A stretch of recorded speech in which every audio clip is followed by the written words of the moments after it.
The sun hung low over Summersville, Georgia, bathing the streets in a golden glow. It should have been a peaceful evening, but for David Carter, the night was about to take a turn that would change everything.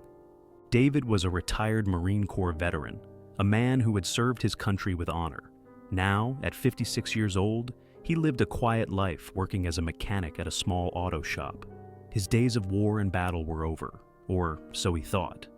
As he drove home from a VA appointment, his mind drifted to his daughter, Maya, an Army lawyer stationed in D.C. He had just spoken to her that morning. She had told him she'd be visiting next week. He smiled, thinking of how proud he was of her. Then, the sirens.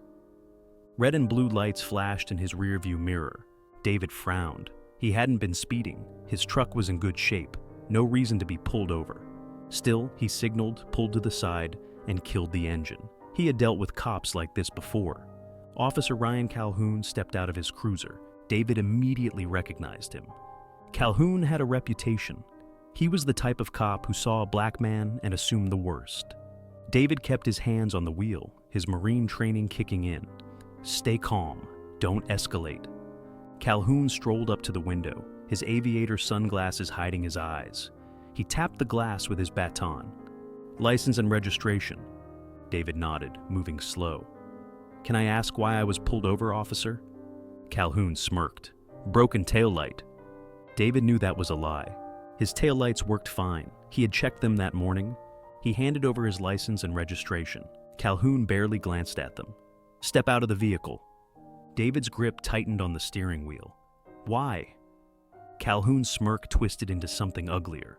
Are you resisting, boy? David exhaled through his nose. There it was. He had been called many things in his life. He had been disrespected before, but there was something about the way Calhoun said it, like he was daring him to react. David wasn't a fool. He unbuckled his seatbelt and stepped out. The second he was on his feet, Calhoun grabbed his wrist. David didn't fight, didn't argue, but Calhoun slammed him against the hood of his truck anyway. David gritted his teeth as the cold metal bit into his chest. You're under arrest for resisting, Calhoun sneered. David's hands were forced behind his back. The handcuffs clicked shut. A crowd had gathered. People pulled out their phones, recording. David said nothing as he was shoved into the back of the squad car, but his mind was racing. He only had one call, and he knew exactly who to make it to. The holding cell in Summersville Police Department smelled of sweat, metal, and the stale stench of neglect. David Carter sat on the hard wooden bench, his arms crossed over his chest, his mind calm but calculating. He had been in worse places, war zones, battlefields, trenches soaked with blood. A jail cell? This was nothing.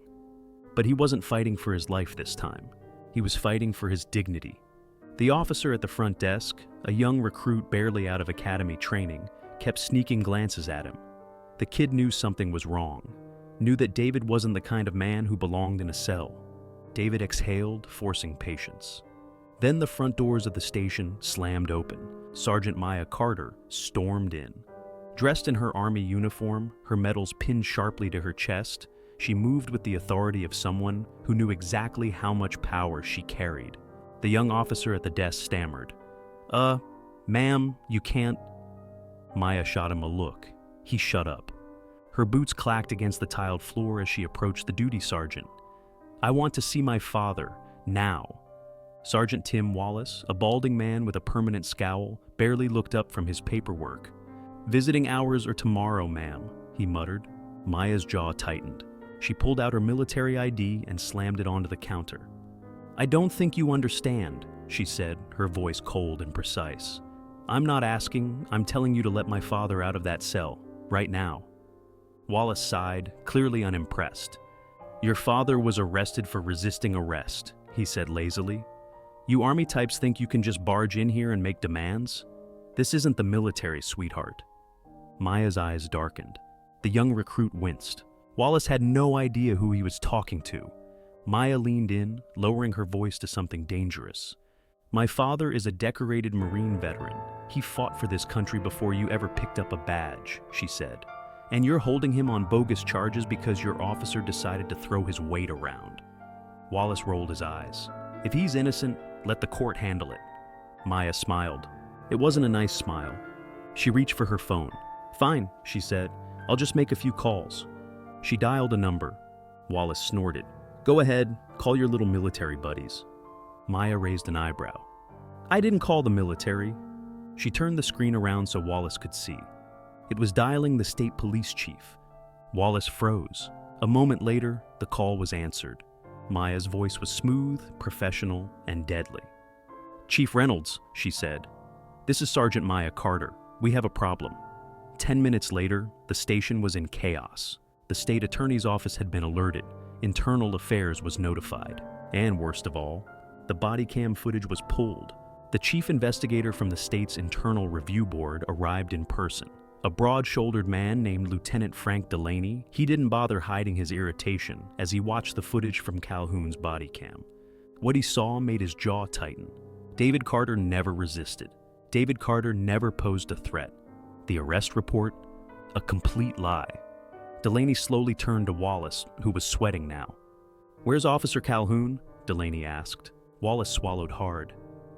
He's out on patrol." Delaney's eyes narrowed. "Get him in here, now." Wallace hesitated. "Look, sir, this is all a misunderstanding. I wasn't asking." Wallace fumbled for his radio. Maya stood stone still, her arms crossed. She had warned them. They didn't listen. Now, they were panicking. A few minutes later, Calhoun walked into the station, his usual swagger gone the moment he saw the storm waiting for him.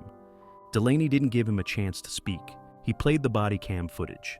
The entire room was silent as the recording played. Calhoun yanking David out of the truck, Calhoun shoving him against the hood, Calhoun twisting the truth in his arrest report, and then Calhoun saying the word boy. The air in the room changed. Delaney exhaled through his nose. "Officer Calhoun, your badge and weapon, now." Calhoun's eyes widened. "Sir, you can't be serious." "Badge, now." Calhoun hesitated for a single second. Then Delaney's voice dropped to a growl. "Or I will have you in cuffs next to the man you falsely arrested." Calhoun went pale. He removed his badge, unholstered his weapon, and placed them on the desk. Maya watched him, her gaze piercing. For the first time, Calhoun wouldn't even look at her.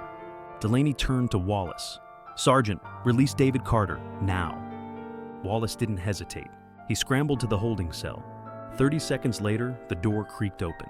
David Carter stepped out, his expression calm, but his eyes filled with quiet fury. Maya met his gaze. She smiled. "Let's go home, Dad." The aftermath was swift and brutal. Calhoun was fired and later charged with false imprisonment and misconduct. Wallace was placed under investigation for covering up multiple incidents. The police department faced a lawsuit, one that Maya made sure was impossible to ignore. The video footage went viral. It spread across social media, hitting national news. People demanded change. And David Carter, he didn't want revenge. He didn't need it, because justice had already been served. But as he walked out of the station, he placed a hand on his daughter's shoulder. "You know," he said, "you remind me a lot of your mother." Maya raised an eyebrow. "Tough and relentless?" David chuckled. "I was gonna say terrifying." She laughed, and as father and daughter walked into the night, a city that once ignored injustice was now wide awake.